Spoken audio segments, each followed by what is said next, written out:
اسپری واکسن دوگانه نیوکاسل برونشیت در 1 روزگی.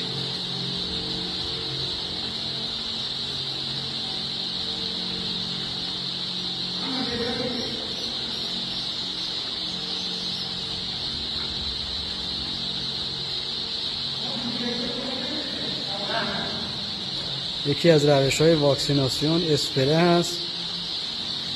اسپره باید دقت بیشتری بشه در نحوه پاشش واکسن روی سر مرغ. باید فاصله نازل تا سر جوجه بیشتر از 1 متر نباشه.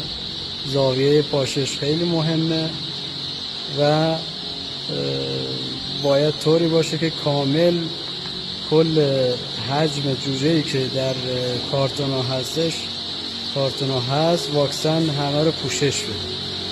به همین صورت که دارید مشاهده میکنید.